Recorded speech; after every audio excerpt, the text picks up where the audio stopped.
She took the name La Catrina, a hats off mean? to the famous day of the dead festival figure. Okay. La Catrina became a part of a gang of sicarios, young pretty women soldiers who used their beauty and innocent looks to lure and kill members from the rival gangs. See, now that's the thing though. You gotta be careful. When a girl is an assassin, that shit is dangerous because the enemy ain't never gonna see her coming, shorty. 9 times out of 10, when a man look up, let's say a man doing something, he look up and he see a girl that he think pretty, she got a big booty, she got some nice tick old bitties, she smiling at him, he like, hey, you feel? He like, hey, what's up? What's up? Oh, what's up? You feel me? So then when he like, what's up? She pull out a banger on his ass and pop him in the head top, and everybody like, whoa. 17, Mexican police were executing a warrant at a home when they were ambushed by La Catrina squad. It was a massacre. After they killed 13 officers and injured many others, the squad set 2 police cars on fire. Bro, it's a The message was clear. They wanted war with the police, and La Catrina felt invincible. Do you know how crazy this you gotta be to talk about she wants some war with the post?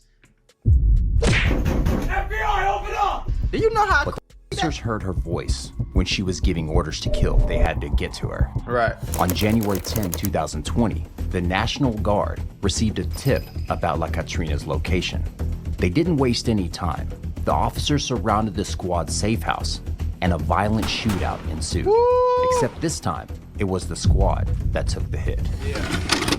Tranquila, mija, ya viene el helicóptero por ti. Ya viene el helicóptero. Tranquila, hija, tranquila. Vas a estar bien. But La Catrina had been shot in the jugular. She was taken to the helicopter while all her men were put down on their knees and cuffed. But age 21, Maria Lopez died inside the helicopter after she lost a lot of blood. 21 years old. Easy come, easy go. She was practically born into the like Sinaloa cartel. Yeah. Her mother's family were notorious heroin smugglers. Her father, Alfonso Avila Quintero, was the brother of the Guadalajara cartel leader, Rafael Caro Quintero.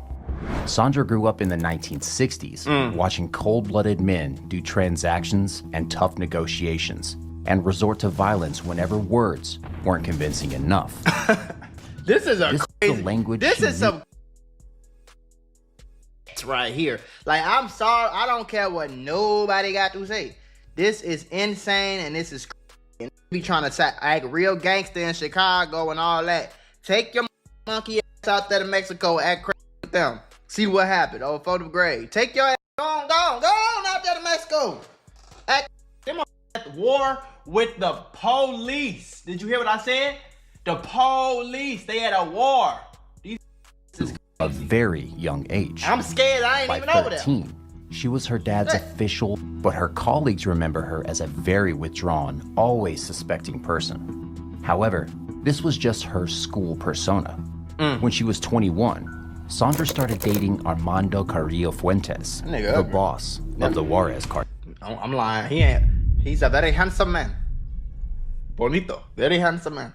Sandra started dating Me no want no smoky. Okay. Armando Carrillo Fuentes, the boss Me no of want the no Juarez smoky. cartel. Please. Around the same time, and her 2 marriages would be more tactical than romantic.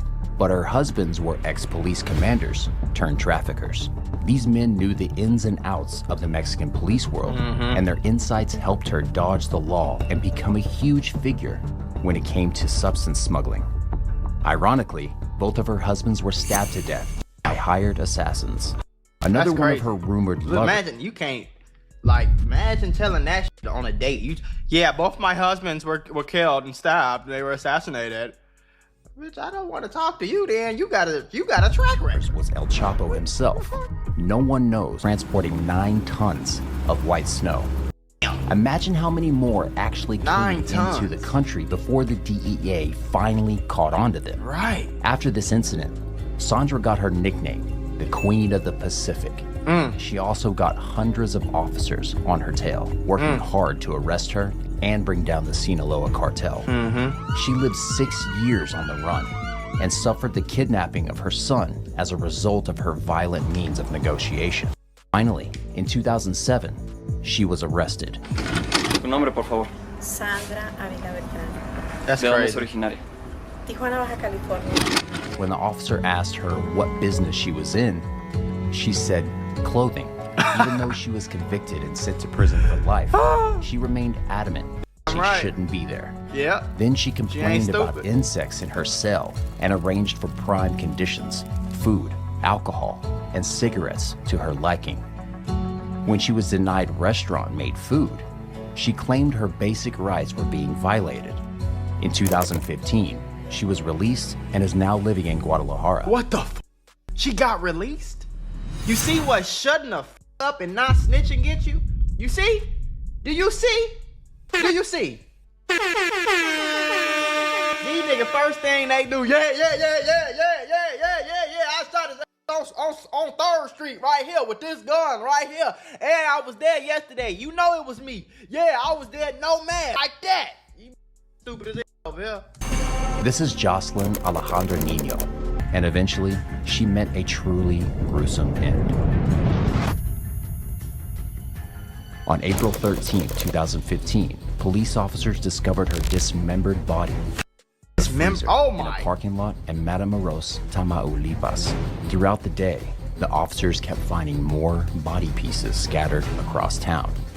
Some were inside plastic bags. Damn. La Flaca was only identified thanks to her distinctive tattoo. Right, bro. That is insane, bro.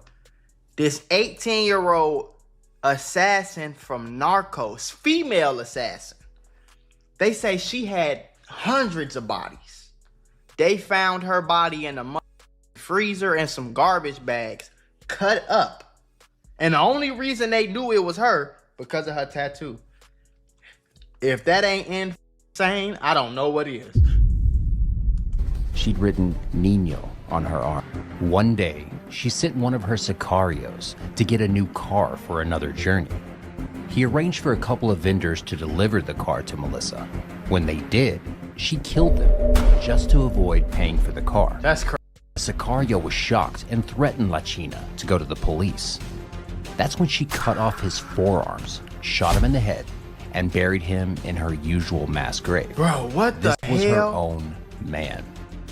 Her own El Chino boyfriend. saw this, and he couldn't take her violence anymore. I mean, her own man. Imagine being too violent for a cartel member. El Chino fled and ran straight to the police. Yeah. Only they could get He went and snitched on his own girlfriend. He like, this bitch. Y'all might gotta come do against La something China about this and right her here. bloody cartel. And since he wanted to stay alive, he also tipped the police about Melissa's location. On That's September crazy. 20th, 2015, La China was arrested at the Cabo San Lucas International Airport.